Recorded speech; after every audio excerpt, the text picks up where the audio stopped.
Hey, what do you say, ladies and gentlemen? Dan and I are excited to introduce our Buy Me a Coffee page. We've had a lot of listeners reach out and say, hey there, bub, we really appreciate what you do and want to support the show. Well, here's one way to do that without big corporations taking, 30% of the cut of your generosity. Just head over to www.buymeacoffee.com/BigBlueBanter and chip in if you'd like to support us directly. Every contribution means a lot, and it helps keep the show going strong. We appreciate each and every one of you. Thanks for listening, and have a lovely day. Welcome back. It's the Big Blue Banter, New York Giants football podcast. I'm Dan Schneider, joined as always my co-host Nick Velato. It is the dead of the dead in the offseason. Not really. I mean, early July is probably the dead of the dead, but it is a nice lull period right now for the New York Giants for the football, and that's good news because I'm about to go on vacation, and Nick is also taking a trip this weekend, so we are going to be out of commission for the next week, so we figured let's do a mag. Let's do a mailbag before we go. A mag? Did you just come? Did you just come up with a new name for the mailbag, Dan? That's just me talking too fast and my brain not processing things at a good level. No, I said we roll with it. I like the mag. The mailbag. Just combine it all, man. Make it efficient. Okay, it's a mag bag, and in this mag bag, we are going to be talking about a lot of different things, but I'm excited, Nick, because I'm about to go on a little bit of vacation. These next 7 days, I'm going to be in warm weather. It's that time of year. And if you know me, I don't even know if I'm sure where you're going. You don't have to share it, but yeah. I'll tell you. Warm weather. Yeah. It's going to be warm, 85 and sunny every day. Golf and tennis coming? Be golf. There's going to be tennis versus my brother. My brother got that one set off me on our last trip, our brother's trip. And I'm still thinking about that because, look, it actually wasn't on that trip. He got me on the in the bubble a week after the trip. But I can't lose sets to my brother in tennis. I can't at any point have him beat me and surpass where I am at in tennis, Nick, if I don't reciprocate that by surpassing him in golf. And golf is really hard for me to get good at. Tennis is a more athleticism-based sport. So he's making a bigger leap right now than I want to be making in golf. Now, I don't know if we want to go down these waters right here, but is Maddie a better athlete than you? I've already admitted this in the past, and I'm not just going to just not talk about it now. Matty is a better athlete than me. He's lucky to have gotten the better athletic genes out of the family. He's got more spring. He's got more raw speed. He's got more lateral agility. He's got pretty much it all from athleticism standpoint. He was the lucky one. And I used to deny it, Nick, but we play Thanksgiving football as a family every single year until recently because my uncle got hurt because he's just crazy. And he just got injured playing football. It was ridiculous and was bleeding from his head. And then my aunt was going crazy, crying. It was just like, this is it. We won't do this ever again. It was kind of playing street football, two-hand touch, but it's just like my dad's competitive as hell. My uncle is competitive as hell. Like people are just 60s, just running around. It's ridiculous. But I had to match up against my brother, and that's where it came to a head. Like I had to admit it after playing him one-on-one in football. Like he's just more athletic than me. I can't really guard him consistently, and he can guard me. And just to ask, when it comes to tennis, though, since tennis is, it's predicated on athleticism, but there's also massive amounts of skill. So throughout most of your life, were you better than Maddie at tennis, and now he's kind of getting you a little bit? Oh, no. He had never beaten me in a set until recently. Gotcha. And he didn't. The first set I won 6-0, and then he won 6-4 the next set. The second set, it's like a combo of two things. One, he is a incredibly healthy person. Like he doesn't eat like crap like me. He's probably 20 to 25 pounds lighter than me, with the same amount of muscle just by not eating like an idiot. He's like you. He like cares about what he eats. So not to your extent, but like he's just smart about stuff. So like he just, by the time second set rolls around, Nick, I'm just totally out of breath and I just like lose my wherewithal. But we got big matches coming. We don't need to talk about this too much more because I know people are going to get pissed, but go on. No, I just wanted to ask or just say when you get back, we're going to revisit this. So not to put more pressure on you, Dan Schneider. We're also golfing, and I really hope I beat him in golf because he doesn't golf anymore, and he hasn't golfed since our brothership. Not that I have. It's snowing out, but I go to my simulator, and we'll see what happens. I'm hoping that I beat him in that. I'm hoping I sweep the series. You got Big Blue Banter on your side. Yeah, I appreciate that. Let's talk Giants football today before we get out of here for these vacations that we're going on. We're going to jump back and forth. I asked for questions on Twitter. I asked for questions on the YouTube. So let's go this one to start. I think it's a good one to start. Go Royal 5390. Thank you for the question. He says, or she says, I'm not sure.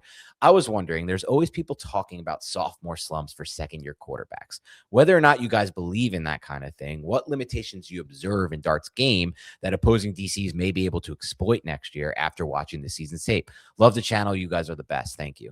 Thank you so much, Go Royal. I would say it's It's a little bit more difficult to even know because this is a completely different offense that he's going into. Right. I don't know how he's going to mesh with Good this point. offense, and maybe we're not focusing on that enough.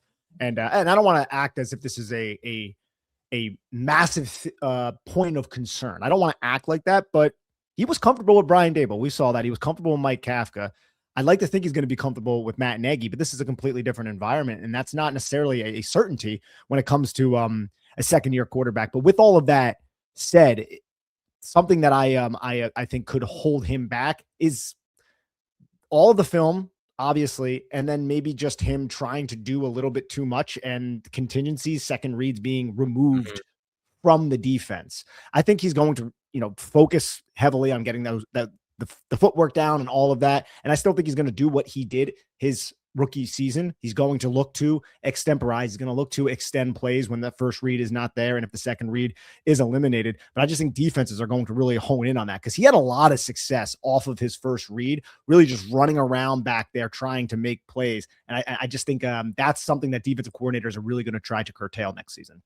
Yeah, it's a great question. I think I do believe, if you're asking the question, I do believe in sophomore slumps for quarterbacks. I think more times than not, there are obviously a few exceptions. Drake May was an exception. He was better in his sophomore year than rookie year, and you'll see some exceptions. But I think if you look back through history, more times than not, these quarterbacks do tend to regress. CJ Stroud, among others, like where we just see Jaden Daniels, where we just see a regression. And with Jaden, it was like, I did watch the tape. He still was amazing, Nick, but he wasn't as good before he got hurt as he was his rookie year. There were more times where I saw him not know what he was looking at post snap, put his head down and try to scramble. And that's something we didn't see as much his rookie year because they're running concepts, Washington with Cliff Kingsbury, that the league hadn't seen them run yet with Jaden Daniels. Now the league has tape. And I think it all, the coaches will tell you they need about 8 games of tape in an offseason to start to adjust to a quarterback.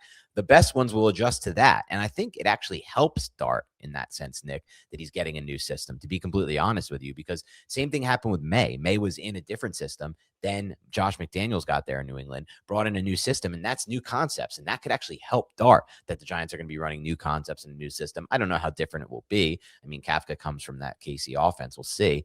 But point being, like, I think it could actually help him. Now, the one thing that could lead to regression in my mind is the possibility that the Giants are unluckier, which is almost a guarantee from an offensive line injury standpoint. The Giants, until the end of the year when Thomas got hurt, were very, very healthy. And in addition to that, if they let Jermaine Illuminor walk, which weirdly feels like it's likely at this point, just if you read the tea leaves and you read what's going on, reporting, they could be in a hole anyway at right tackle, and they could be in a hole anyway on the offensive line. So that could also lead to potential regression. Yes, it could. Yes, it could. And just the loss of Carmen Brasillo. Those guys were Yeah, dialed in, other than the right. Minnesota game. And we saw what Brian Flores was able to do. He would just load up 7 guys on the line of scrimmage, bring the linebacker in late, running back would have to occupy the linebacker, offensive line would part, and then there'd be a free rusher on the edge because everybody was accounted for. And Dart wasn't quick enough to get the football out of his hands in those situations because everyone was pressed up and there are no Malik Neighbors and there weren't a ton of just true playmakers. And there were only a couple guys running routes because the Giants were keeping like 6, 7 guys in protection, Right. but the Vikings were still getting home. So that lost Carmen Brasillo, even though I believe Carmen Brasillo's success here as the New York Giants offensive line coach, that could be something that is really concerning. We just don't really exactly know how the Giants are going to adapt or who the offensive line personnel even will be. And then you also think about the 5th overall pick. I'm sure we'll talk about this through the mailbag. There's some top right tackles. Right. The Giants could trade down and get one of those right tackles. They could sit at 5 and get one of those right tackles. We know John Harbaugh, and this is kind of coach speak, but he did come out and say, I want a gold jacket player there at 5. Right. Coach speak. I get it. But that doesn't mean they won't trade down if there's something that they can, if there's a bidder, of course, that's really what it comes down to. And the Giants can maybe recoup a 3rd round pick or maybe even more assets, depending on how far they trade down, since the Giants do not have a 3rd round pick after trading up last year for Jackson Dart. It's like I play that scenario in my head a lot, Nick, like the idea of like, oh, I'd have a good time, a good old grand old time if I heard the Giants traded back to 10 and they get that day 2 pick that they desperately need because they only have 1. The issue is, like, I just don't see any real reason anyone would trade up to 5 in this class unless something weird happened and the one position hasn't been taken yet and someone's just like sold that that's the best player at that position. As I look through the positions, Nick, and I think about the players that couldn't come off the board 2 through 4, because Mendoza's 1 and then it's 2, 3, 4. I think like the only scenario I could see that being the case is if all the wide receivers are still on the board when the Giants pick, and some teams just like, I see a Julio Jones in one of these receivers. That seems like, because that was like the one big trade for a receiver, and there's some minor trades as well. Not Devontae Smith. That was a minor trade to go up 2 spots, but I don't necessarily think any of these receivers in this class are going to garner that kind of attention, really. I don't either. This isn't Yeah. the Malik Neighbors class. I've seen the rumors floating around, people just connecting dots since the Dolphins are shopping to Jalen Waddle and the Giants trading them Darius Slayton and then swapping first-round picks with possibly something else. That's just all rumors and hearsay. But, I'm willing to look at all of these rumors and what people on Twitter are speculating. I don't know if the Giants would actually pull the trigger on something like that, though. I know the Giants were interested in Waddle, though, last year. Yeah, they were. I don't know if I would mind that. I mean, he's paid already, which I don't love. I don't necessarily think that's the type of receiver I want on this team. Like a guy I'm just starting to study a little bit of Denzel Boston from Washington. I want that kind of receiver, an Alec Pierce type receiver on the outside for Jackson Dart. I think that fits his skill set really well. Even like a player who wasn't as big as them, but played super big, like Trey Harris in college with Ole Miss. He played bigger than his side, Trey Harris. And he was exactly what I feel like Dart could use at the next level. We'll see what they do at the receiver position, because it's going to be interesting with Slayton under contract. But let's do another question here. We'll do this one from YouTube, and this one is going to be from Max Doomsday, who says, where do you think the positional value argument jumps the shark? Barkley post-traumatic stress syndrome aside, if the Giants have a shot to get one of only a few blue chippers at 5, and that player is a SA skill. What does that mean? SA or an off-ball linebacker? SA safety, I think. Safety or an off-ball line. I've never seen safety written as that. A safety or an off-ball linebacker. Is that better team building than an OT or a cornerback that's closer to the 15th best player or something like that? Is it better? I mean, I really think it depends on your roster. I think it depends on a lot of different variables, and how much better that safety is. Like for me, I just want to get the blue chips at this point. And the Giant, look, they got a rookie on a rookie. They got a rookie contract quarterback, so you can afford a lot of different things. I think they have that young nucleus that we've heard so much about. I think there is validity to that. They do have pass rushers. They do have a dominant defensive lineman. They do have a left tackle. So the Giants do have. They have a solid foundation to build this roster. They still need a lot more, but I personally would rather get that stud safety or that stud linebacker who could be top 3 at his position in 2 to 3 years than get maybe somebody who's going to be like 20th at his position, but has like a high floor, right? So I'm more so leaning towards just get the blue chips. And the Giants have collected some blue chips recently, right? They still sucked. They won 4 games last year. They still have a ways to go, but I lean towards going with the linebacker and the safety rather than the player who might be like the 20th best, who is a few tiers down on the Giants grading board.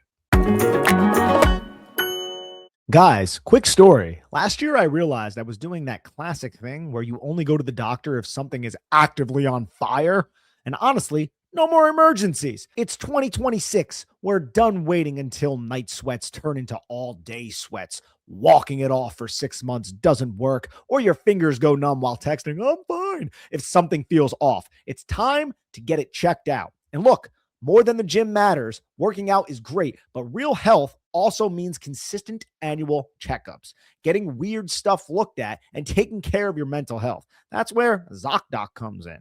Remember, that doctor's appointment you were supposed to make, the dentist cleaning, the overdue annual checkup, or the dermatologist visit you keep putting off, ZocDoc makes it stupidly easy. It's a free app and website where you can find in-network doctors, compare reviews, see real availability, and book instantly, sometimes even same day. I use this, and you should too. Stop putting off these doctor appointments and go to ZocDoc.com/banter to find and instantly book a top-rated doctor today. That's ZocDoc.com/banter. Zulu, Oscar, Charlie, Delta, Oscar, Charlie.com/banter. Dan and I are excited to talk about the Big Blue Banter group chat we've got going on with Chat BCC, the group chat platform where you can interact with fans and hosts of your favorite podcasts. We've been using Chat BCC to talk to our listeners about the hottest topics in football and just to kind of shoot the breeze about whatever's on our mind. Every day, one of us is in that chat giving our thoughts and hearing from listeners on their takes on what's going on in football, what's going on with the New York Giants. It's a lot of fun. If you want to come crash our group chat, it's as easy as sending a text. Head to BigBlueBanter.chat in any URL, enter your number, and start chatting with us and the Big Blue Banter faithful. I 100% advocate for Omaha Steaks because Omaha Steaks actually sent me multiple boxes of their delicious product. They took care of me. And look, in this industry, some advertisers don't do that. They'll ask for a personal endorsement that is completely fictitious. I might as well talk to you about Bigfoot or quality New York Giants football because they don't exist. But Omaha Steaks, they take care of their people. They sent me real steaks, perfectly aged for tenderness, hand cut by master butchers, plus chicken and other succulent sustenance. Omaha Steaks, if you're listening, I support you. And the listeners of the Big Blue Banter podcast should too. And you can save big on gourmet gifts and holiday favorites with Omaha Steaks. Visit omahasteaks.com for 50% off site-wide during their Sizzle All the Way sale. And for an extra $35 off, use promo code BANTER at checkout. Terms apply. See site for details. That's omahasteaks.com, code BANTER. Thanks again. I wear underwear every day and I ensure that they're clean, but it's been a while since I switched it up, you know? It was always the same cycle. Order a pack, hope they fit, deal with the riding up, the stretching out, or just being comfortable by the end of the day. So when I found out Skims was making underwear for men, I was genuinely excited. I got friends who wear Skims for years and constantly talk about how comfortable everything is. So I figured if they nailed it for women, they were definitely going to come through for men too. I've tried a few styles, but my favorite has to be the Skims Cotton 5-inch boxer brief. The fit is unreal. They hit perfectly at the thigh and actually stay there. No riding up, no bagging out, no adjusting throughout the day. The fabric is soft, breathable, and somehow feels supportive without being too restrictive on your little friends down there. I can wear them all day, working, traveling, working out, and they still feel just as good at night as they do in the morning.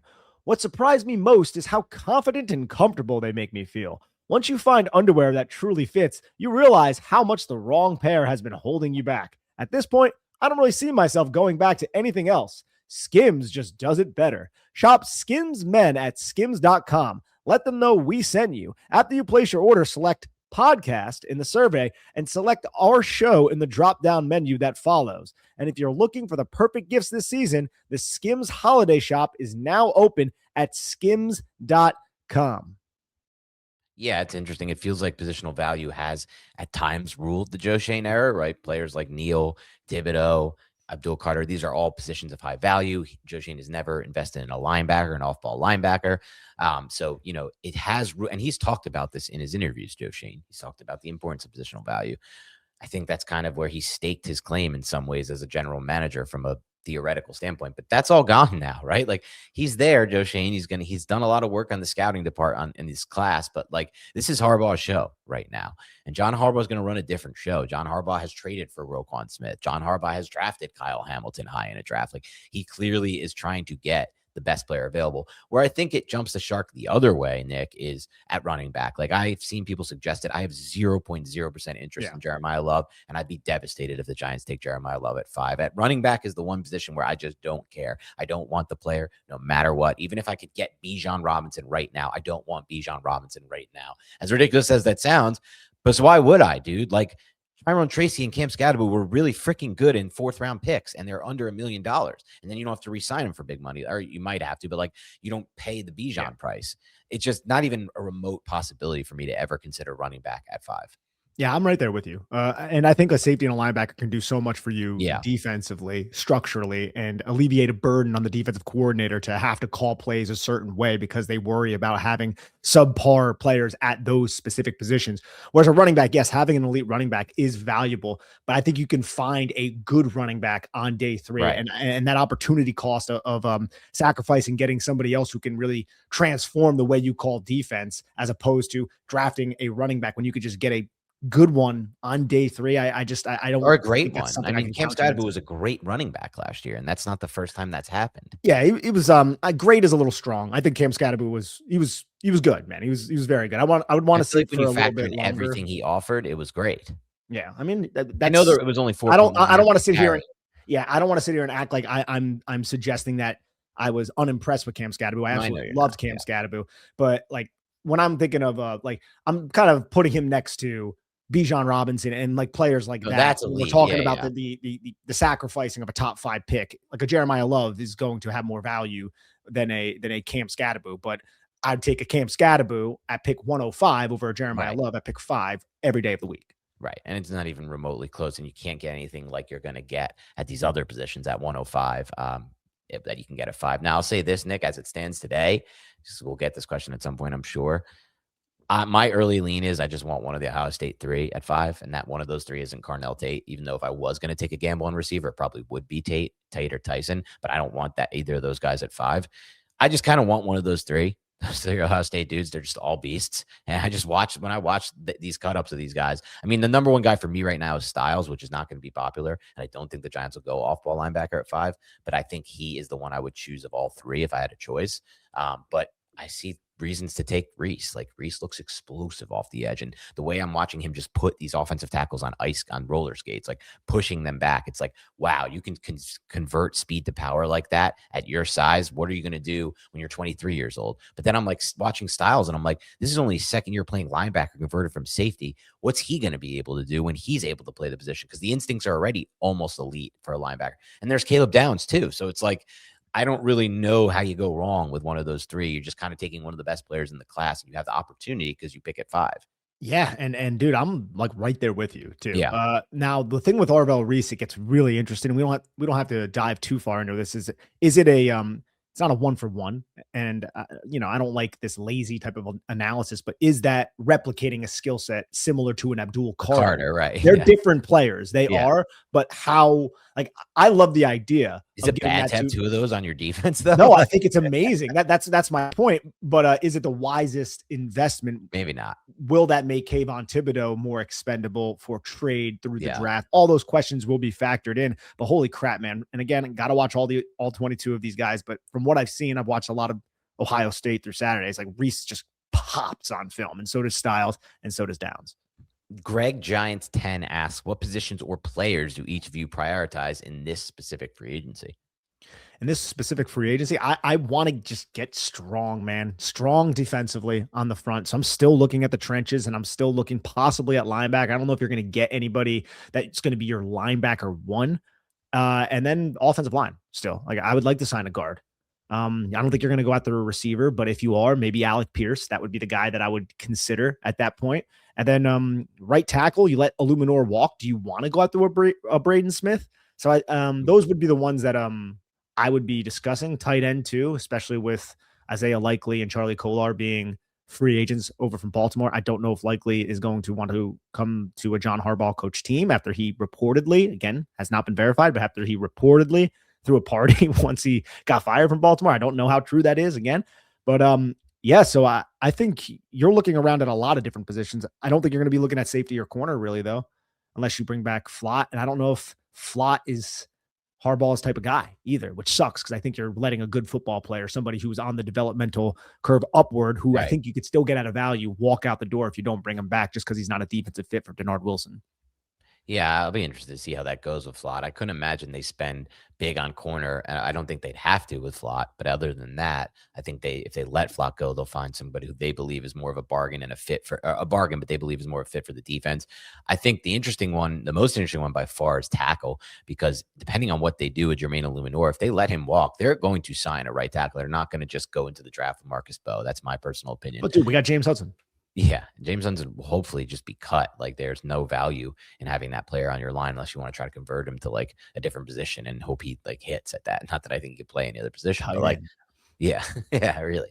But he could be a cool blocking tight end. But so right tackle is the one that interests me just because they have to do something there. But the depth and talent in this free agent class is at linebacker, off-ball linebacker, which is rare.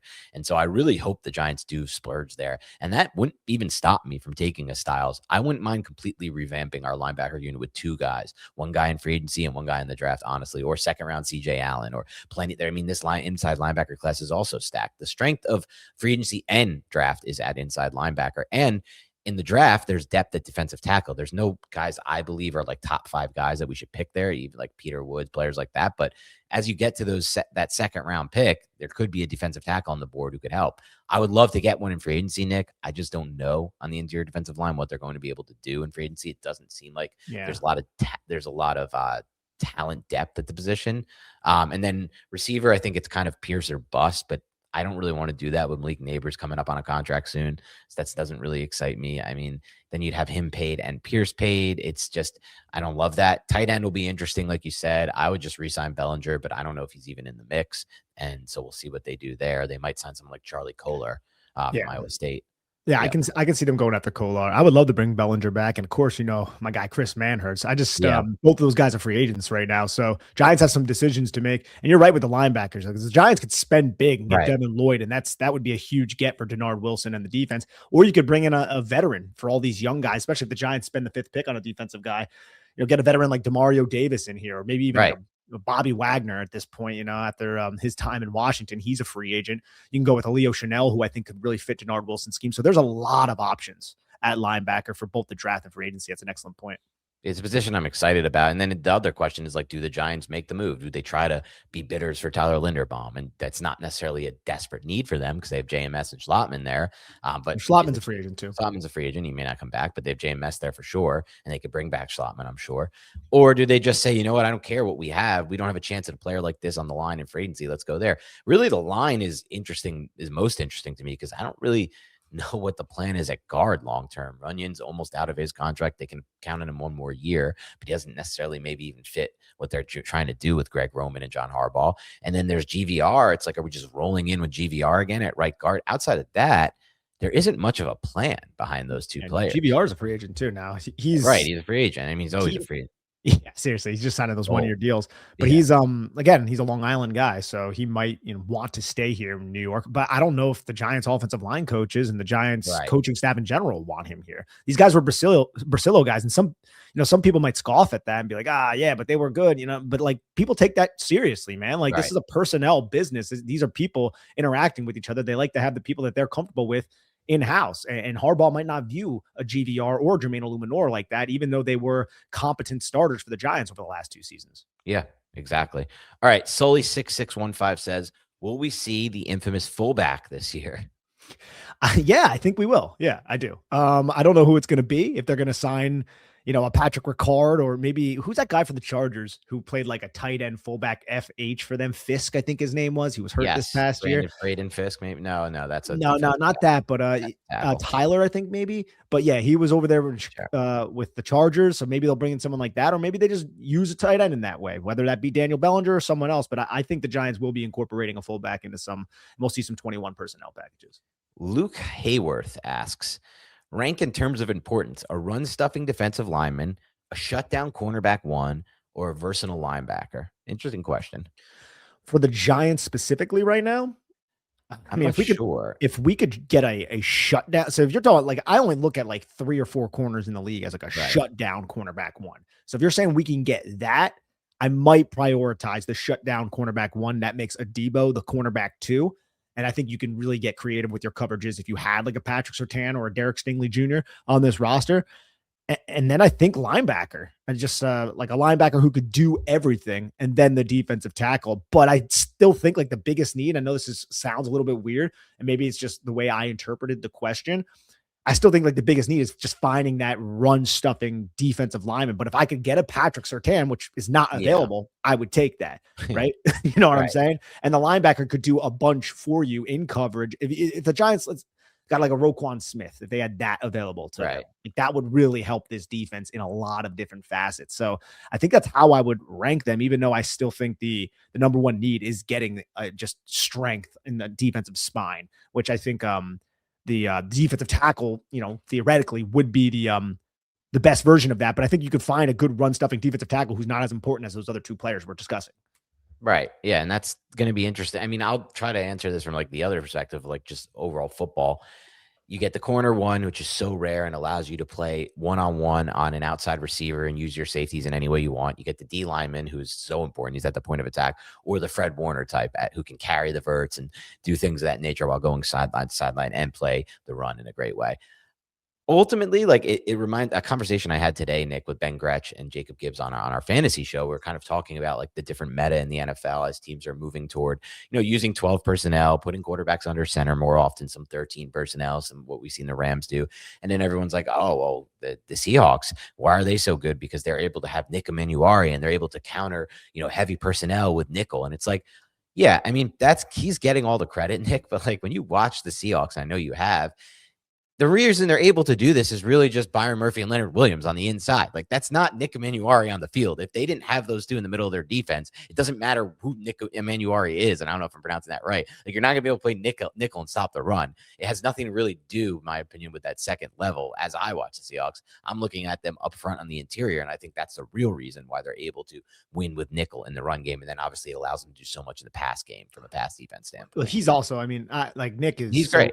No, and he's just he's size, he's athletic ability, he can carry if you need him to. He's physical. You can just roll out. They play nickel all the time. They were in nickel so much, the Seattle Seahawks, because they had those defenders on the second level. But to your point, Leonard Williams and Byron Murphy double team all day. They'll spread them, they'll hold up the point of attack, and then you have two physical long edge rushers, bro, and depth there, dude. They're just, I did this, I think last show, 2 shows ago, just round of applause. Like Mike McDonald, just round of applause. You guys killed it this season. But the more I watch like NFL, Nick, the more I really strongly believe D tackle is one of the most important. Those just interior offensive line, interior defensive line, just increase the importance of it in your roster building, because they can just solve so many problems. And I know, look, the Giants have issues at linebacker, and I want linebackers. Trust me, I've been banging the table for it. But if they don't do anything on the interior defensive line and they just bank on Darius Alexander's progression, they could be in a lot of trouble, because they just need somebody in the middle of that defense for the run game. All right, let's do another one here from YouTube, then we'll go back to Twitter. Jay Jaravicious, shout out Joe Jaravicious, all-time Giants receiver, says, what's your current power rankings each of the Giants' current free agents in-house in order of who we should re-sign and who we should let walk? I still think I have Jermaine Illuminor number 1. And then I think I would go with Flott number 2, because I just think he'd be much cheaper and there'd be a value there. I just don't like. I do think there's going to be a point of contention with his fit with what Denard Wilson wants to do, which makes me want to lean towards Wandale. So I think I'll go Illuminor, Wandale, Flott, but I do want Flott back for the value. And I'm really just thinking of those are like the big 3 free agents. Bellinger and Manhurts and all the depth guys, I would love to bring them back if John Harbaugh wants them back, of course. But I think I'd still go Illuminor number 1. I'm going to go Wandale number 2, and then Flott number 3. It's interesting. I think for me, and I'm going to factor in all the projected price that they'd have to pay for these guys. Yeah, I'll go Illuminor 1 still for me. I just think it's very important to bring back somebody who can pass protect for Dart and not give us any additional problems. No agita with, are we going to have a right tackle out here? And he can play guard too. Like, say if you need him to, right? Yeah, say if the draft goes a certain way, you trade back, and then like Spencer Fano is sitting there still, and you're like, oh well, we really liked him. Let's bring him in. He could play right tackle. Illuminor can kick inside to guard, and now you really fortified your offensive line. Yeah, and it's a totally different offensive line too, because Fano is going to help you be a weapon in the run game. So it's something the Giants kind of need from their off. But he would be 1. It would probably be Flott 2 for me.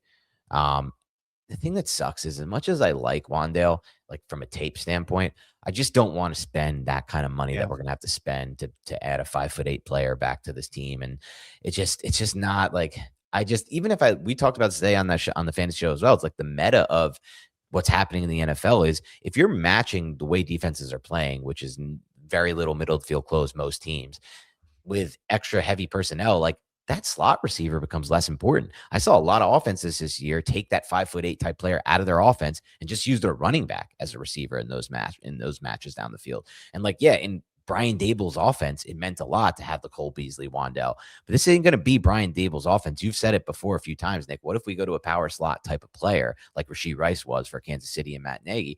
Then what is Wandale for this team? And he's a great player. He is a great football player. His tape is really freaking good. It is. But he's not going to help you ever in the run game. And yeah, and I'm sorry, I didn't mean to cut you off at all, but you're right. Like, you have Greg Roman coming in here. You're going to have exotic rushing packages, right? And that's going to be at a 12 personnel, which won't have Wandale off the field. You're still going to see your 11 personnel packages, but you're still going to want to run out of 11 personnel.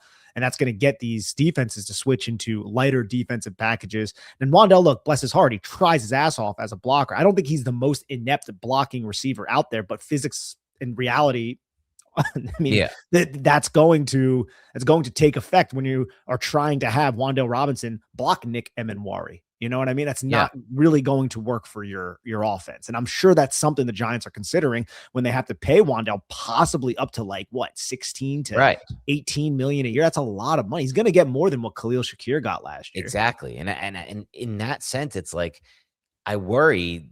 It sucks because he's a good player. He's young. You don't want to let good young players come out, walk out the building. But I worry, like, we had our best splits in 12 personnel last year, right? And it's like, it's probably what Harbaugh likes, probably what Roman likes. Nagy can get on board with it too. Are we really going to pay 16, 17, 18 million a year for a player who's not going to be on the field in 12 personnel, most likely, and on a team that doesn't run a heavy 11 personnel attack, which the Giants probably won't? That makes no sense to me. If I'm going to pay a receiver, I want him to be a boundary receiver, to be honest, at this point in life. Like, I don't even know if I ever want to pay a slot unless it's like a Julian Edelman, like an actual, a guy who just wins every time or something like that. It's this is an interesting conversation because when you look at the Giants free agent class, there are every player we just named, and Jermaine Illuminor is a little bit different here, but the two players that we named, like, I think they might be expendable more so because they're not going to fit what the Giants are trying to do on both of those sides of the football at the price that they're going to cost. Whereas Flott, I think like you can get him at a cheap price, but if Denard Wilson wants to press up all the time, that's not really what he does great. Right. Yeah. So is he worth $9 million a year or whatever he's going to get? I don't know. If you don't want to play him, then no, he's probably not, which sucks because I think he's an ascending football player. But I think this was a great dialectic right here, a great conversation on some of these top names who have been around the Giants franchise for the last 4 years who might walk out the door just because I don't think they fit what the new coaching regime wants. And then I'll put in Daniel Bellinger, a player who I would love to re-sign. Yes. I don't think the Giants will. I don't think Bellinger. I think Bellinger will probably try to take another opportunity where he can get more involved in the offense and show off his skill set. That's my guess on that. McFadden. If that's the case, the Giants need to get another tight end. They're desperate. Another two tight ends. You just bank on Fedone. No, you're not going to bank on Fedone, and I don't think Kolar is going to. That's not your like carve it in tight end too. Like tight end might be more of a premium if the Giants are going to roll out more 12 and 13, and Theo Johnson is the only guy you're relying on, and Theo Johnson's not the most reliable player. I don't know if you guys know this, right? Like he drops a lot of pass. I think there's a lot of upside with Theo still, and I'm saying that after I've kind of. I don't want to say berated him, but I've been hard on Theo Johnson. I would say rightfully so. I still think there's a ton of potential there. But if Bellinger's not here, if Manhurts aren't here, you're looking to add another two tight ends. And probably they're going to need to block some of these guys. True. Dude. Blocking dudes. Like Kolar can block. Kolar's not a terrible blocker, but he's like 6'6", 260 or something like that. So he can block as well. But I wouldn't put it past him to add another guy as well. Yeah, you're right. And there could be guys for you for agency. It's supposed to be a deep draft at tight end. This is part of the meta discussion we had today on the fantasy show. It's like the change, the meta in changing on offense is more tight ends and more usage of tight ends in the passing game. So I don't think you can draft too many tight ends. To me, it's like a situation similar to running back where you can get these guys on day 3, like a Theo Johnson, and you can try to bank on their development and hope for their development. And we'll see. Obviously, if Theo does develop, I'm very high on Theo, and I don't care. I know if fans hate him, drops are just killed by the fan base. But to me, it's like, I don't think he's going to be the best tight end of all time or anything like that, but I can withstand some drops if he cleans them up to some extent, Nick. I'm not saying like have a season like he did last season, but like if he cleans them up to an extent and then still offers everything else, including that frame on the line of scrimmage, like that's a great player to me. 100%. Look, like we don't have to spend too much time on Theo Johnson, but tight ends who weigh 270 pounds and who block like Theo Johnson do not usually have the type of athletic ability, even though I think it's a little exaggerated, but the type of athletic ability that he possesses. Yeah, now, even exaggerated, it's still better than he should have for that. Yeah. Yes. All right. D. DeFranco asks, seems like Harbaugh prefers big linemen who are strong in the run game. What effect will that have on the current starters, Runyon, John Michael Schmitz, and Illuminor, who are all solid in pass pro, but not great at moving people off the ball? I think it's going to be a bit of a transition for the Giants offensive line. You're not going to get rid of Runyon this year, right? He's going to be the starter for the New York Giants, more than likely, I have to imagine. Probably same with JMS. And I don't know if Illuminor is going to be brought back. I think they're going to try to maybe go out and sign Daniel Failele and some of these bigger, more road grading type of offensive linemen. But this year, they're going to have the personnel that they have. Luckily, Andrew Thomas is a player who could do anything that you really need him to. But if you do look at the offensive line right now, I don't think it's unfair to say in 2 years, the only starter that started the last 2 seasons is going to be Andrew Thomas. They might change all 4 of the other positions, which also like leads you into this draft and said maybe the Giants will want to get ahead of it and spend some high capital on the offensive line to build it in the identity that Harbaugh and Greg Roman want. Yeah, and that's the question. Like, I get the question here, D. DeFranco. I think it's a great question. In theory, it seems like, oh, well, maybe the reason we keep hearing rumors and reports that the Giants and Jermaine Illuminor might be moving on from each other is because of this exact thing, that they're looking for a certain type. And could that make them move off JMS faster, Runyon faster? But there was also, like, they did draft Tyler Linderbaum, and Tyler Linderbaum is not a big offensive lineman. He is strong in the run game, but he's not a big offensive lineman. He's just really good athletic mover, and he's just really good at the point of contact. So there are other examples of them not, and even like Ronnie Staley's not like a huge bulking offensive lineman, but that's left tackle. You kind of can take some, you can do some things differently there to try to prioritize pass protection. So I am interested to see how they build this line. I don't think necessarily it's just all going to be big offensive linemen though. Yeah, I'm right there with you, buddy. Okay. Bad Guy Bald says, how important are linebackers in a Denard Wilson scheme? And then how should the Giants address that position this offseason? We've talked about the latter a bunch. Let's just go to the first one. Yeah, I think they're very involved in the pressure package. I think Cody Barton, like I came away after the film, Right. if you guys watch it, I was like, dude, this guy's good, right? But he's also just a veteran guy that they just plugged into the system, who's been on a bunch of teams who had a high IQ and fit exactly what Denard Wilson wanted. But yeah, I do think they play a big role. Like it's a different role than Shane Bowen, because Shane Bowen ran those even fronts. It's going to be a little bit more of an odd front, but that's just base personnel. But you need somebody who's going to be able to attack downhill, somebody who's not a liability in coverage, somebody who's athletic enough to cover sideline to sideline, and somebody who can really just handle the mental stress that comes with being a green dot wearing linebacker in the National Football League. But that's kind of the same as every scheme, I would say. But yes, the Giants need an upgrade here. I just feel like, linebacker's important in every scheme. I know it gets devalued by some NFL GMs, but I honestly believe it's important in every single scheme, especially nowadays, especially if we're seeing what we're seeing, which is the, more inline, more 12 personnel, more tight ends on the field, more seam can you carry the seam because we're playing too high, split safety type looks. Can you carry the seam? All of those things in mind, I think it's even more important to have a linebacker with athleticism at the second level in any scheme, honestly, Wilson's or whoever it may be. I'm sure some are more valued than others. I think you can go look back 6 videos like Nick kind of just alluded to and just see the film breakdown that Nick did. And it was unbelievable how important Cody Barton was. I was talking to Nick about this after that show. And like throughout these last few weeks, like we need to find who's going to play that role for our defense. We have some contenders currently on the roster, but I think they could be used better ways. I think they need an actual player to be in that role, like a Sonny Styles or like whoever they sign in free agency. And there are options as well that we've gone over. All right, let's do this one from Bleeding Blue NYG. He says, I feel like addressing wide receiver in this offseason is the most unsure thing. In my opinion, there's a risk in drafting one of the top receivers at 5 over defense or OT. And I am not sold on re-signing Wandell or overpaying for other free agent options like Pierce. If we go defense at 5, and sign Linderbaum or Illuminor in free agency, what would you do as GM to fill the need at receiver, give it the limited cap and other big needs such as linebacker and IDL? I mean, say you spend all your money on other positions, so you're not going to be able to get the Alec Pierces of the world. I would just try to take dart throws at other players who are competent around the National Football League. You can get on the cheap to come in and compete for the roster and hope one of them hits. I mean, I don't know what else you can do. You can explore the trade market. You'd be giving up something, though, in doing that. So are you willing to do that? I think the Giants do need to add another wide receiver, though, especially if Wandale walks out the door. You're looking at a receiving core with Malik Neighbors and Darius Slayton, who's coming off his worst year, very disappointing season.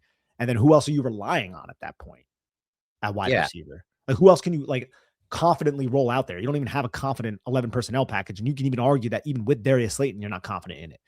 So you would need to go out and just get, I would say, like 3 bodies of guys who have been around the league a little bit and have them compete for those back end roster spots. People Matt Nagy familiar with, like we brought up Tyquan Thornton's name a lot. I think like taking risks, if you want to call them that, on players like that, you're going to be able to get them on the cheap. And he showed a lot, I would say, or he showed a decent amount, but not enough to earn a big contract last year. Matt Nagy knows him, and he's a field stretcher who can open up the intermediate parts of the field for deep crossing patterns.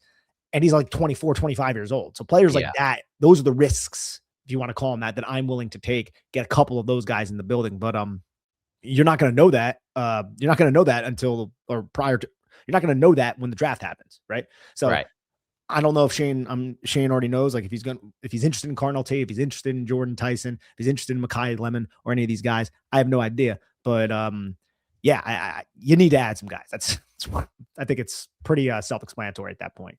Yeah, I think the interesting thing though, Nick, is like I do agree with Bleeding Blue in this. Like, I don't want to do receiver at 5, to be honest. Not any of these guys. I mean, I'll watch more and we'll see, but like I rarely want to do receiver at 5 anyway, to be honest with you, Nick. It was Neighbors because Neighbors was just that damn good on tape. And you said it the first day I watched this tape, you're like, this is gonna be a Dan Schneider type receiver. And Yeah, if I see another Neighbors in this class, which is highly unlikely to almost definitely not going to happen, maybe I'll say I'll take one at 5, but I really don't want to ever really go receiver that early in a draft.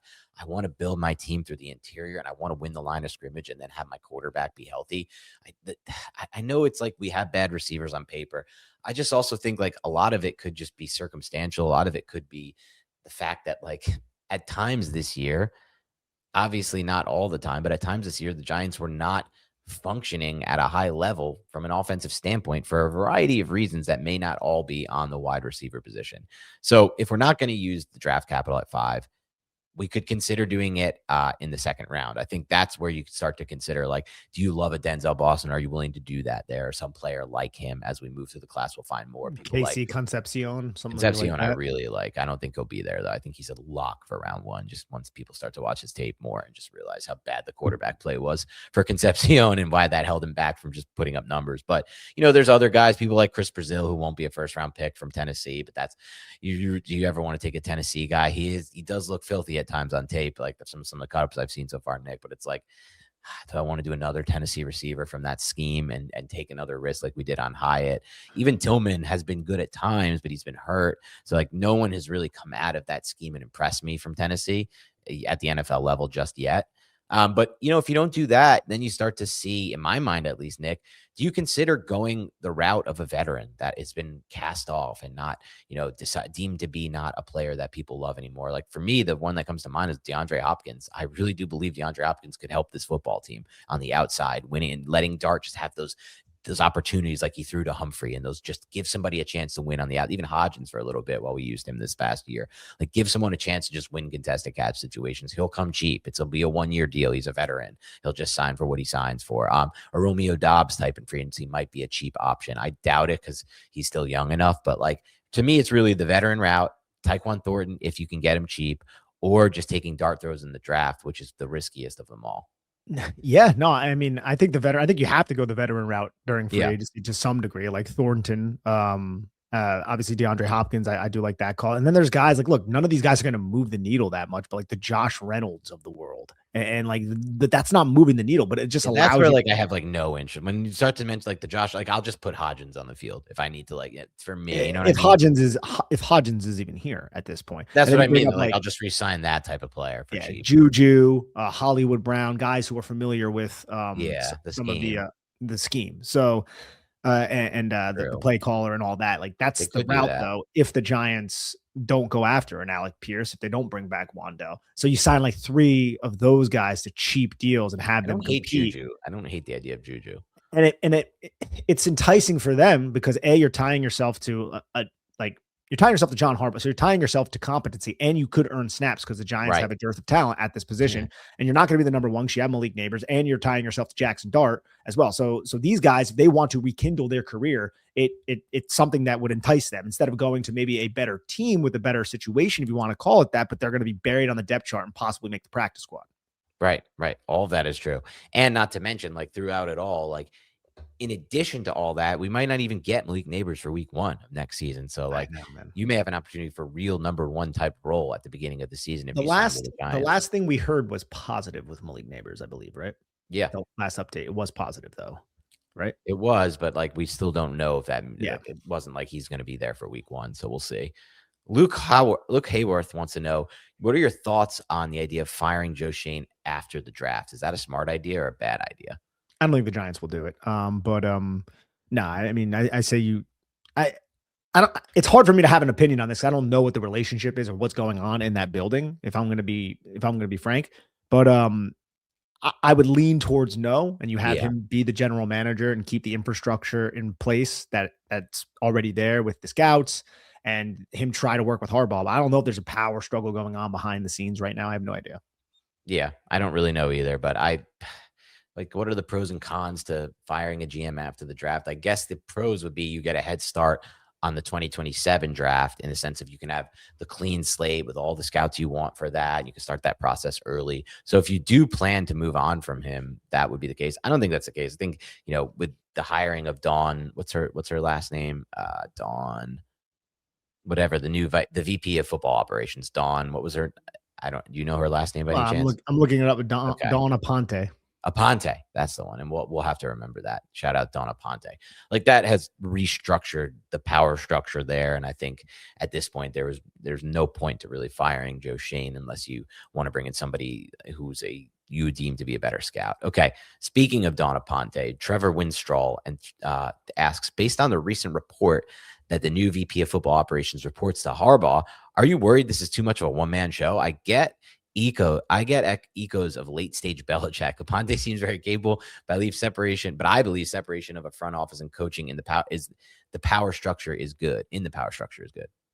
Well, I'll say this: Don Aponte worked with Joe Schoen at one point when Joe was with the Miami Dolphins. So there is this could be a little bit more collaborative than just it being a one-man show. But Right? Wasn't she with like the NFL for the last like 6 She years? was, or something? which I like. Yeah, she was with the NFL, so she's been out of football, and now you bring her in. She's going to be the senior vice president of football operations.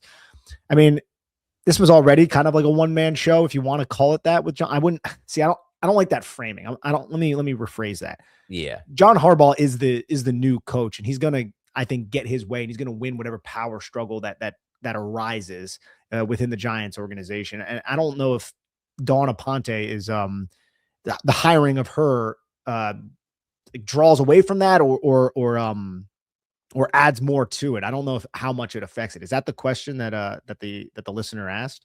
I think so. I think Trevor's trying to find out, like, is this going to be like a Belichick type situation with Harbaugh toward the end of his career? I don't think that's the case.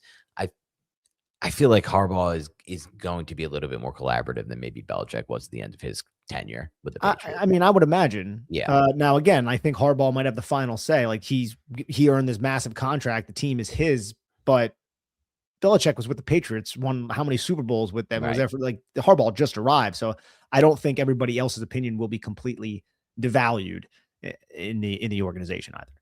Yeah, agreed. I'm with you on that. All right, Adrian, with a last name I cannot pronounce, but it's Polish. But I'm not going to try to pronounce it. Shout out Adrian. I assume it's Polish. It's like Swarzewski or something. If you were stranded on an island and discovered alien technology that plays music, but only one album, and dispenses food on demand, but only one type of food, what would your choices be for the rest of your life? Once you program in the choices, they're permanent. Jeez, one album. Okay. Do you have it right off the top of your head? Because food, I'm looking for. See, food is ambiguous, right? Now, it's sustenance. I kind of want it to be something that might have a bunch of different flavors in it. And I'm thinking of salad, and that might not be popular, Dan, but salad, you could do a lot of different things with salad. I could put pizza in my freaking salad, right? Like, how much liberty do I have? You don't get to no liberty like that. If no liberty like that. Pick a specific salad that is your favorite salad, and that's what you have. That's bullshit. You may have a favorite salad, and you may still pick that, but I mean, it'd be an insane pick, but you may still pick that. I might, yeah. Okay, so I don't have anything off the top of my head. Let me hear Dan. So, well, album for me would be Live at the Fillmore East, Allman Brothers. That would be the one I just keep. I've listened to that album so many times, and it's not like it's mostly just guitar and jamming, so that's like easy to listen to for me. For food, this is always a big question. People say pizza, which is amazing, especially if you live in the Jersey, New York area. But for me, it would be steak.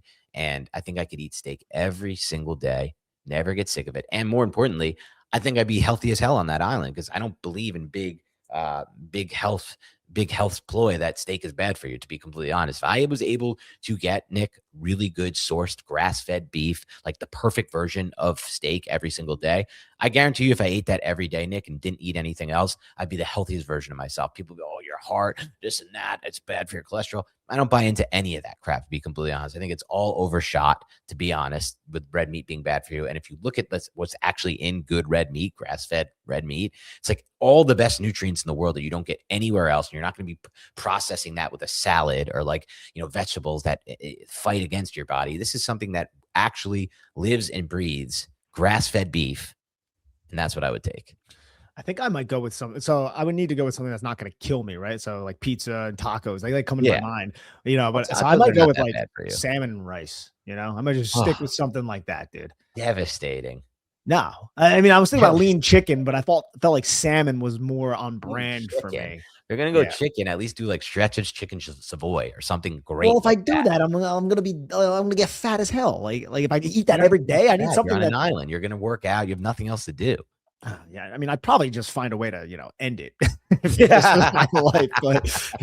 But no, Same thing. but You know how bad that would be to be stranded on an island? It no, would be like I'm just not gonna be Wilson. I'm not gonna be exactly. The shouting Wilson Wilson. situation would happen to you so fast. Like you would lose your mind. There's nobody to talk to. You're going to the Wilson route. Yeah, and as for album, I think it would be Audio Slave's self-titled Oh, album from nice. 2002. Yeah, Nice. Okay. but I I could like switch it. that daily. Right. Okay, let's do Steven Glansberg's question, which is, do you see Harbaugh instilling the Ravens free agent process of letting free agents walk, only sign cut players, and then reaping the benefits of getting comp picks multiple every single year? Yeah, I think we'll see some Not right influence away. there. Not right away, but I think we will see some influence there eventually. The only way it happens, Steven, is if the Giants draft so well that they can make this happen. So the reason the Ravens are able to do that is because the Ravens draft so well that they have great rosters. They can afford to let some of their own free agents walk. They just sign cut players. They don't need to fill a million needs in free agency like the Giants always do. And then they get those extra picks to use in the draft to keep replenishing their roster. So it's like a cycle that you have to start at some point, but the Giants are not ready to start that cycle just yet. And thank you very much, Steven, for the question. I would never allow you to eat lunch by yourself. Just let you know. There we go. What a nice guy. Let's do. Oh, this might be a controversial one. We can ask it anyway. Because I feel like we should address it if people want to know our opinions on it. Luke Hayworth says, I understand this question is something not many want to talk about, and it's become an elephant in the room. Why have the Giants not made a statement regarding the Epstein situation? Are they counting on GM and head coach to be the first people to make a statement at the combine? Interesting. I mean, they are putting the GM and the head coach in quite a predicament. Yeah. I think they want it to get brushed under the rug, and they just don't feel like there's anything that would benefit, right? So Tish releases a statement, and that's all they have to do, and then they just do not have to address it at all, which I would say is a dereliction of duty on the New York Giants' part. Not that the statement would do anything per se, but it's just acknowledging the reality of the situation that your franchise is going in. But the Giants social media team decided to just pretend like it was nothing and not say anything about it. And rightfully, a lot of people are a little bit perturbed, a little bit upset about that. But yes, you're right. The GM and the coach, they're gonna be prepping before the combine with this question, because it will be asked. Will ask them. That's a good point. And they're falling on the sword with that, especially since nobody from the Giants organization, other than Steve Tisch, has even acknowledged it, which I feel like is bullshit for John Harbaugh and Joe Schoen, that they're going to be the ones that have to address that their owner is on the Epstein list. Yeah, that's a great point. It's not my area of expertise. I haven't really looked too much into it, so I just defer to Nick on this one. Fortunately, I can't really offer you guys anything. It's just not something that I'm personally looking into, though I do agree with everything Nick said. Obviously, like if I had to think about it, I'm sure I would agree that it's pretty obvious this is not great look for the Giants to not address this at all and just hope it gets swept under the rug, just like everything else seems to get swept under the rug. But in reality, you're right. Like someone's going to ask them a question about it at the combine. It's not just going to get swept under the rug. It is going to get asked at some point, and they'll probably have some prepared answer by their PR team. So, definitely. Yeah. I mean, by the way, on a lighter note, Dan, is that a golf club behind you? It is. It's an old putter. My old putter. It's my 2-ball putter. Let's show. This, my friend, is the old white hot. That's what I used to use. I had it out here doing a little putting upstairs. This was a pretty solid putter for its point, for its usage, but I upgraded to the Spider last golf season, and that was a nice upgrade for me. The putting had gone from my worst thing to, sadly, my most consistent thing by the end of last season. That's a sad transformation. Well, it's sad because the rest of my game is not consistent, but that is getting better and more consistent. But it's been a good start to the simulator season from a driver standpoint. I feel very good about my driver swing right now. My iron swing is not looking great, and I don't really understand how to fix it. I watch a million videos, try all the drills, Nick. I listen to Larry David, the swing rope. The Larry David episode. Yeah, I know about the vertical drop and the horizontal tug, but that doesn't work either with irons. That's basically what I'm doing with my driver. I'm just letting it drop, letting the hands fall all the way, and then kind of swinging around and swinging through. So it is essentially what I'm doing with driver. But you try that with irons, and it's not the right process. You don't want to sweep irons. You need to compress and hit down on the ball for irons, and I just can't figure out how to get the club face where I want it at contact, Nobody's going to be interested in this. And then how to compress the ball. So it's a big issue for me. Compressing balls, man. I get it. You got to compress those golf balls. Got to compress. All right. Green Machine wants to know, what are your top 3 free agents to target and your top 3 draft crushes so far? Also, what would be your plan? What would be your plan if all of a sudden there was a zombie apocalypse? Are you recording the podcast you're recording the podcast? You get alert. There's an outbreak 30 minutes from you. What are your next steps? What a hilarious, weird question that I love. No, I absolutely love that question. Yeah. So I already have contingencies when it comes to having food and a lot of things that would help me if something were to happen, right? So I would search through all of that material, get in contact with my family, which, I mean, if the phones do go down, I have other means of doing that as well. And then I'm kind of screwed. I'm in New York City, so that would be tough. It might be a hunker down and just wait to die situation. but if I wasn't in New York City, I would get as far away from population centers as possible. And yeah. And it would be a little bit of a hassle from Queens, though. Yeah, Queens would be tough. There'd be so many zombies there. Mine would definitely be a hunker down and wait to die type of situation. I have no preparation in place. I have no food. I don't own a gun. I have no option. I have no way of protecting myself. I am just dead. I'll take my knife out, my biggest kitchen knife, and I'll wait and I'll eat whatever I have left in my apartment. And when I'm forced to do something about it, Nick, I'll just like peek out, creep out, anything around, and I'll just try to go for the head with that knife. I don't have any other options here. So probably just dying. Yeah, I just die. And that's kind of just the situation right here. I don't have any plan for a zombie apocalypse. Good news is that's just created by fiction. That's never going to happen, in my opinion. But you never know. All right. Let's see. Oh, part of that is, what are your three free agent and 3 draft crushes? So free agent crushes, I'll start with that. Or do you want to go first on that? No, you're good, man. Okay. Free agent crushes. Number 1 will be Leo Chenal. Been talking about him for years. I thought the Giants should draft him plenty of times, and he fell all the way to the hundreds and then was a great player. It was just so stupid and obvious he was going to be a good pick. And the Giants just no interest. He's an off-ball linebacker. He's number 1 for me based on the value. Obviously, Devin Lloyd would be better, but he would break the bank. So I'd rather Leo Chenal at his price point than Devin Lloyd at his price point at off-ball linebacker. So Chenal will be number 1 for me. I'm trying to think. I haven't done a deep dive just yet on all free agency yet. So I've looked at some, there's off-ball linebackers I like. I don't want to say Linderbaum because that's not on my list. I don't really want to pay the price for Linderbaum, but obviously it'd be fun to have him on the roster. So it's worth considering for that reason. I'm not going to say Linderbaum. I'll go with Leo Chenal. It's going to sound stupid, but I'll put DeAndre Hopkins in here. I would love to have DeAndre Hopkins on the outside as a boundary receiver for Jackson Dart. Veteran, knows how to get open, even if he's not open, he catches the football, can do all the things and can bring that leadership that obviously he brought to the Ravens during their run. So it's stupid, but I'll put him there. And I'll put Tyquan Thornton in there as well, because he's another player I've always believed in from the draft process on. Yeah, so I like everyone that you named. I'm going to go with Devin Lloyd still. Okay. I think Devin Lloyd, John Franklin Myers. The defensive lineman from the Broncos.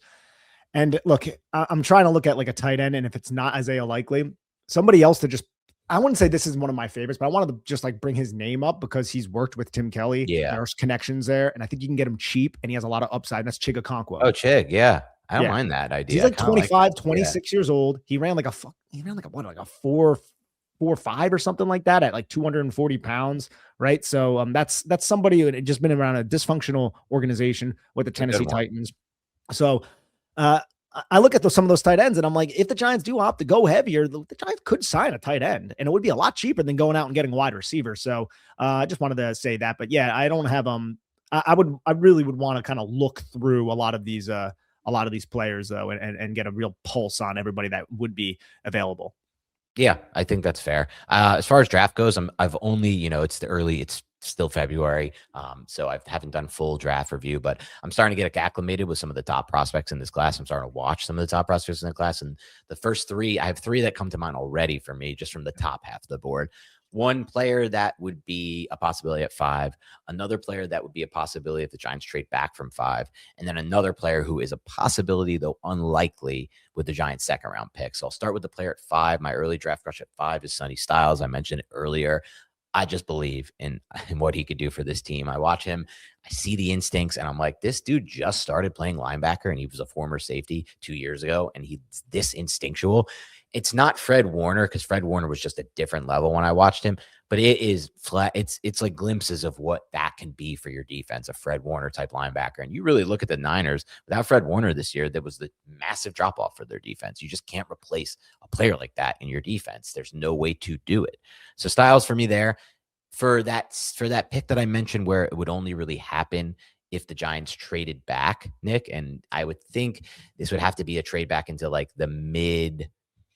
probably the middle of the first round. I'm trying to think if you can get him past the middle of the first round. I don't think so, but let's say the middle of the first round, and it would be the guard from Penn State, Vega Ione, I think is how you pronounce his name. Just started watching some cut-ups of him. People are putting him all over Twitter. First, I saw him from Thorne, and then I was doing some searches and just saw some cut-ups of him. The game against Indiana, like some of these games, like this dude is exactly what I want on the offensive line. He's only going to be an interior player. It is what it is, but like his pop on contact, his athleticism second level, and then just I love those players like who can get into their pass blocking set and just be anchored down, and you just can't move them. They're just so good with their hands. They're so strong in their base. I just think from what I've seen, like I know people like the kid from Miami. I know people like some the Fanu is obviously an athletic player who can be a weapon in your run game. But just am I getting the best offensive line in the class? I think it is going to be Ione as we move forward. Like 5 years down the line, I think we'll look back and be like, he is the best player in this class just from pure offensive line. He's not a tackle, but he's the best player in this class. So I would be interested in him in a trade down. And then finally, it's unlikely, but again, you can start to see these things happen more than you think. It does happen sometimes, but for that second round pick, the player that I want the most would be Caden McDonald, the defensive tackle at Ohio State. Saw a little bit of him. He's just basically exactly what the Giants need on their interior defensive line. And there's a kid from, I'm blanking on, I think his last name is Orange, who I also like. Dominique Orange, Iowa State. Orange on Iowa State, who's like another like cheaper version of that you can get in round 2 almost definitely. And it may not be worth it. So those are the early ones for me. I like all those. I'll add another one, and this all the people we've talked about a lot. Those are some of the main ones, like those Ohio State defenders. But there's a safety that I don't think he'd be available on day 3, but Miles Ghost Rouser from Arizona State, who I did like a lot. I don't know if the Giants really going to be spending draft capital on safety after investing in Javon Holland and spending a second on Tyler Nubin, but that was a player who popped on tape when I was watching Arizona State that I wanted to acknowledge. Ooh, I like that. I did also watch Orange, by the way, and he is an interesting one. Caleb Banks from Florida is another interesting one. Banks I like, yeah. I mean, like he's just, I have like him out on the boom bust grade type thing, because he's got just so much raw physical talent, and like the potential is just absolutely through the roof. But there are concerns there, and we've seen players like this come out of the draft where it's like, we'll fix them, and then it's like, didn't, right? So he would really need to ace the off season to make me like comfortable selecting him, because you probably have to do that. Sure. I mean, it'd be back in round 1. So if he fell to the Giants early round 2, but that is another player who just has an immense upside. Planet Theory, George Young type guy. That's kind of what it is. And he wears that 88, which I find so interesting. I was just trying to see his 6'6", 330. So like a player I liked a lot in last year's class that nobody liked and actually ended up being great his rookie year, which I thought I would just get wrong, because I saw his film against Jackson Dart, and I was just like, this guy, who is this guy? And then I started looking him up. It was Dayon Walker from who the Bills ended up drafting, but he ended up working. And a lot of people are like, he's playing too high. This will never work at the NFL level. I just kind of feel like, dude, when you are Planet Theory, I'll take the bet that like your frame is you're going against a lot of guys. Like, let's say it's like Runyon or Tyler Linderbaum or JMS on the offensive line. You're going against a lot of undersized guys on the interior. And sometimes that's going to be overwhelming for those players. Now you can play high and it may not work. There's obviously a ton of busts like this. The kid 2 years ago, I'm trying to think, forgetting his name, but was a bust with a similar build to these guys. But it's just interesting. Last question we'll answer. There were a bunch more, actually. Unfortunately, we can't get to them. But it's an interesting one, because it's a player that I was interested in the past, and I think you were as well for the Giants, Nick. And it's from Jay Lacey, 15, who says, what are your thoughts on Brandon Aiyuk this year? I don't know if he's going to get cut, but maybe it's something we can do where we could trade, maybe Kayvon for Aiyuk in a mid-round draft pick. I haven't heard much about him this offseason, but he could bring upside for a much cheaper price. He's not wrong. He's not, but like I don't know his contract situation because he signed a big deal and then he Yeah. tore his ACL. So would he have to be released? Like how would that work from a cap The situation? Niners voided the guaranteed 2026 money. So that means next year's voided. Now I'm trying to think I'm trying to see what that actually means. So they voided the guaranteed money, which was part of the contract, which is so dumb of Aiyuk. All he had to do was like rehab at the facility. And I think he would have had it, but that's $27 million in guaranteed money that they were able to void the Niners. Now, as Really? far as, yeah. So I don't know if that means, well, I guess it means that he is going to get cut. Yeah. They don't owe him that guaranteed money. So I would imagine that means he'll just get cut at some point this offseason. Now they're probably pissed at him. So they'll probably cut him late and they're probably not going to give him any chance, but regardless, he will get cut at some point, I think. So he'll be released. So the Giants would be free to. I mean, I have to imagine at 27 years old, coming off now, he's a year removed, even though he didn't play last season, but a year removed from the devastating knee injury. There's probably going to be suitors, and the one team that I think about is Washington because him and Jaden Daniels were boys at Arizona State, right? Like they go back a little bit. So I think there would be a lot of teams that the Giants would have to bid for. I don't think the number would be super high because of everything, and it'll probably be like a 1 year prove it type deal. But yeah, no, I'd be interested in that. Like I'm interested in kicking the tires on that, especially if the Giants do not get one of those top receivers. Wandell does walk, and you're looking at a receiver room where like Bo Collins is your wide receiver 3. I haven't really thought about this one. I feel like I'm really excited about the possibility. I don't know if it's going to happen, but I would love to get Brandon Aiyuk here, honestly. I don't think it'll cost that much. It'll be a 1 year prove it deal, and he'll have a full year removed from that ACL where he just could get himself right. And the tape from earlier in his career was unreal. That's why we wanted to trade. He's a dog blocker too, man. Yeah, great blocker and unbelievable route runner. Like that is pretty much exactly what the Giants need on the outside. So I kind of love the idea. I think ultimately he'll probably just sign with the Redskins, though. Like, why wouldn't he? And I'm annoyed too because I want Treylon Burks on this Giants roster, and they could have had him for free. Treylon Burks. Treylon Burks holds a place in the dynasty league that Dan and I are in. Yeah. And he just looked good at the end of the year with John Washington. Yeah, shout out John for that trade, unreal trade. But so yeah, I mean Washington has a lot of receivers. I still think they might go after a player like Aiyuk cheap. All right, thank you so much for listening to the Big Blue Banter podcast. We're going to take a little break after this one, going on a little vacation, and then Nick is also doing something this weekend traveling. So thank you to everybody tuning in. Have a great rest of your week. We'll talk to you in about a week from now.